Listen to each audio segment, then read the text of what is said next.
Hi, I'm Chris Hunsaker, and welcome to another day of our Shut-In or COVID series. Today, I'm going to call the power of reflection and the ability to take time at the end of a day, a week, or a month to make measurable progress in the things that matter most to you.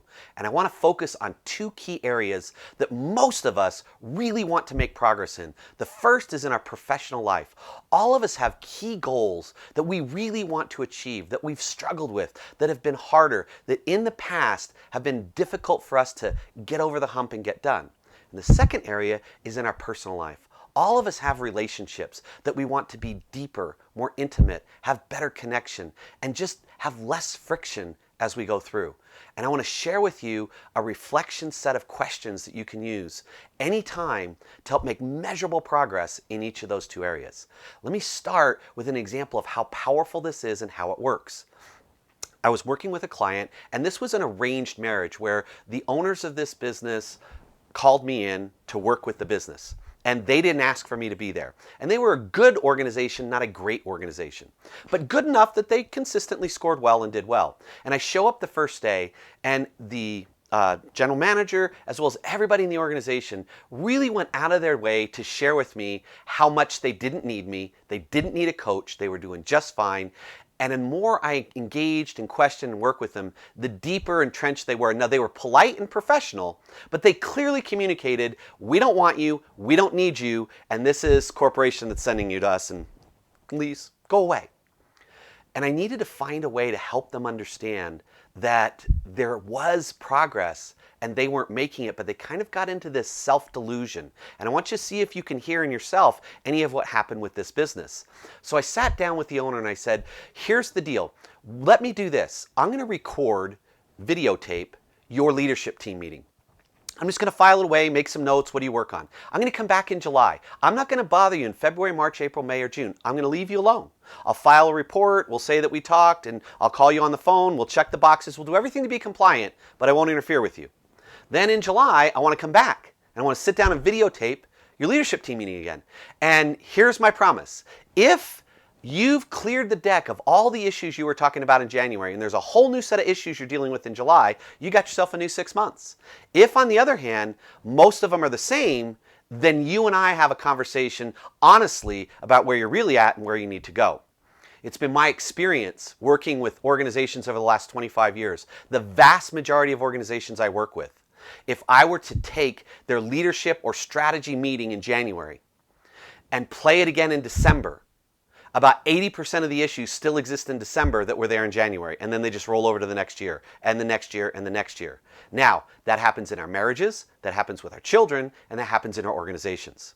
So I did exactly that, and he was super excited that I would give him this room. Now, one of the elements that I will tell you that is most effective in creating change in human beings, in ourselves individually, within marriages and families, and within larger organizations, is what we would call the principle of self-discovery. The ability to stop, reflect, analyze, listen, and discover for yourself what's really going on. And generally that discovery is several layers deep. It's not the first thought or impression that comes to your mind. So 6 months go by and I step back in. I videotaped the leadership team meeting. When we finish, we decide that we're going to play the January meeting. As I played the January meeting, one by one, 9 heads all went down because they realized that I was showing on the videotape the exact stuff that they were doing. As a matter of fact, 9 of 10 issues in July were exactly the same as they were in January. Now, instead of me as a coach having to confront them and force them and break through, they self-discovered what I saw when I first walked in there. That meeting turned dramatically, and the general manager said, "Point taken." And I said, "I don't want to be right and I don't want to win. I want to know, what did you see?" And he laid out the best analysis of his business that I've ever heard. As a matter of fact, all of his managers, their mouths were on the floor at how accurate and specific it was. And from that point, we went forward to have this great relationship that lasted 4 years. For me to work with them as a coach, they broke records. They had massive increases in customer service, their ratings and their scores, and their profitability jumped about 38%. So just the power of reflection. So let's start with your goals. Those of you that have goals, there is, again, this delusional thinking that we get to, and it's two-edged. On the one side, we think we're way better than we really are because we're good but not great. That's what happened in my dealership that I'm telling you about. Now, on the other edge of the sword, we have this sense that we're a lot worse than we really are. If we try to do something new, whether it be get better at math, science, art, we want to get better at tennis or golf, we want to get better in any area of our life, if it doesn't come naturally and it doesn't come easy, then we make up a story in our head that says, yeah, I'm just not good at fill in the blank, math, art, tennis, golf. No, what you are is new at it. And nobody is naturally talented. In order to be really good at anything, it takes tremendous amount of work. It takes tremendous amount of effort, but anyone can accomplish it if you get to it. So I want to give you a reflection set of questions that you could use in the evening, every night before you go to bed. Now, I'm a big believer of writing in a journal. If you're a journaler, just add this to your process. If you're not a journaler, I highly recommend you become one. This is one of the most important elements of progress in both your professional life, your goals, and your personal life, your relationships. In order to make that progress, you've got to become more clear in your thinking. And in our heads, we loop a lot and we process a lot of information, we talk to ourselves all day long, but you don't get clarity. Clarity comes from thinking on paper. It's one of the most important principles in reflection and in decision making. So here are, for you helping in your goals, you want to become better in your professional goals, I want you to stop in the evening and ask, what am I doing? And think about, what did I do today?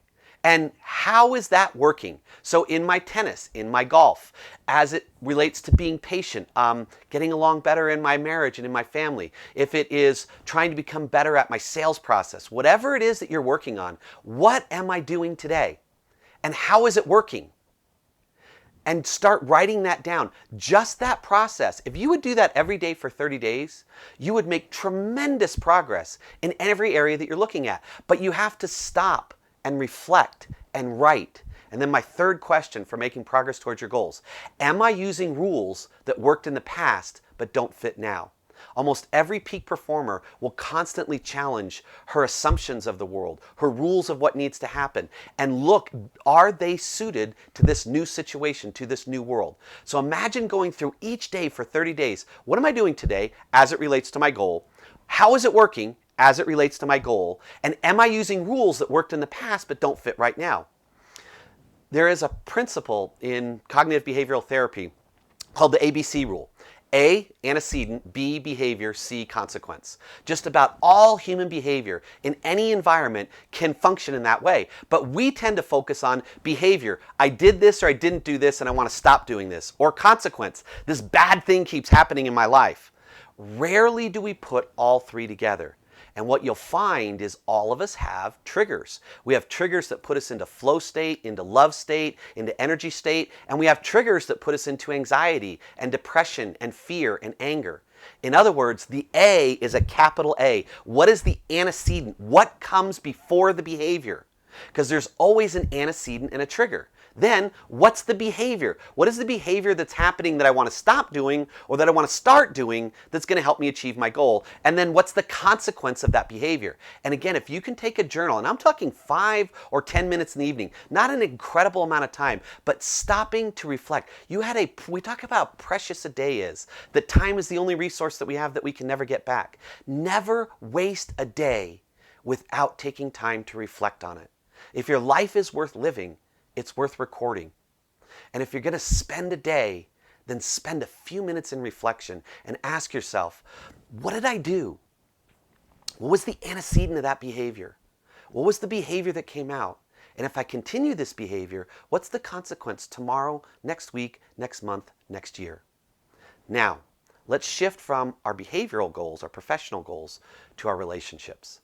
In the exact same way, if you're going to spend a day with people that you love, take time to reflect. Take time to write.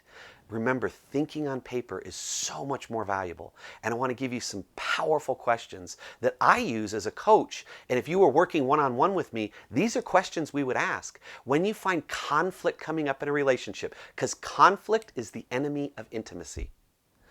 not eliminating conflict, but being able to work through conflict. Conflict is always going to happen and it's always going to come up. That's not the problem. The problem is not being able to repair or work through the conflict or close the loop.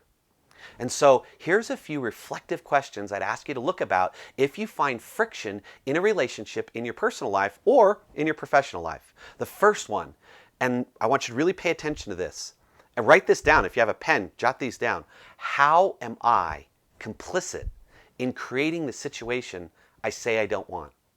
So I don't want my son or my daughter to be estranged from me and fighting with me because they're a teenager and it's really hard. We tend to look at, how do I diagnose my son? How do I diagnose my daughter? How do I blame them? What can I do? What I'm going to ask you to do is flip that around and ask yourself, how am I complicit in creating the very situation I say I don't want? And if you were to write 2, 3, 4, 5 minutes for that, your mind, your unconscious mind, your soul, if you will reveal to you some powerful insights about where you can change, about where you can grow, about your antecedents, your behaviors, and your consequences. The ABC of intimacy. Question number 2, what am I not saying that needs to be said?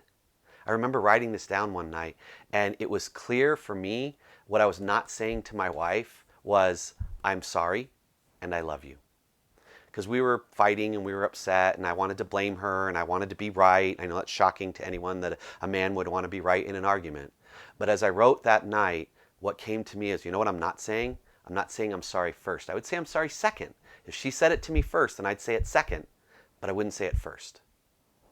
Third question, what am I saying that's not being heard? Let that sink in for a minute. What am I saying that's not being heard? And just write about that.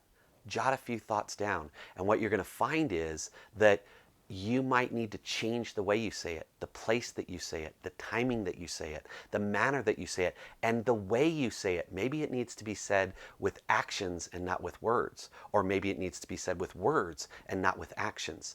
But you have an unlimited capacity to change the way you say it, instead of being frustrated or angry that the people that you love don't hear it when they should, because obviously you mean it because you said it. Next, what is being said that I'm not hearing?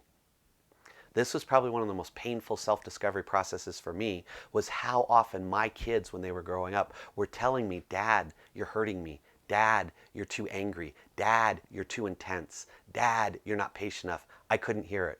All I heard was either whining, that I dismissed and blamed them for not being, good enough children and grateful enough for how awesome a dad I was. Or I go into the Charlie Brown mode. I was wah, wah, wah, wah, wah. But they were saying it. I wasn't hearing it. They weren't wrong. I was. Then, what needs my attention now? So my favorite questions to reflect at the end of the day. And sometimes you find yourself stuck in the middle of the day. Just start writing. And you'll find 5, 6, 8, 7 sentences, 2, 3, 4 minutes in, just beautiful things will start to emerge. And then finally, one of my favorite things to do when you're in a growth process, because we tend to grow, plateau, sometimes we dive down. I'm not talking about a plateau time, but on a growth time. I love to do this when I've started a new project, when I'm working on a new goal, when I'm trying to make an improvement in my personal character, when I'm trying to really make progress in an intimate relationship in my life. Is jot down at the end of the day, what are 3 wins? What are 3 things that went well today? And again, what are you looking for? What was the antecedent? What was the behavior? What was the consequence? What is my recipe? What is my pattern? What is my chain of events that create excellence in my life? And then write down, what's one thing that didn't go well, but what did you learn from it? In other words, things going wrong is not important. They always go wrong. What's important is, did you learn something? Every failure has value if it produces learning. But if failure just has failure and no learning, what it produces is anxiety, depression, and fear. And so take some time in the evening today and understand, embrace, and run towards the power of reflection. Writing, thinking on paper, looking at the ABCs, and then going through those key questions, especially on the relationship side. What or how am I complicit in creating the very situations I say I don't want? What am I not saying that needs to be said? What am I saying that's not being heard? And what's being said that I'm not listening to? And think about what wants my attention right now.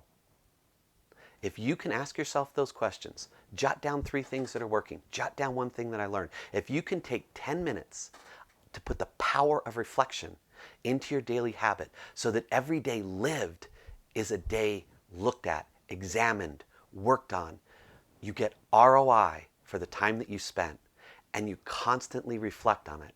That will give you a tool that will allow you to make massive progress in your professional life and massive progress in your personal life. Thanks very much. Enjoy your journaling tonight.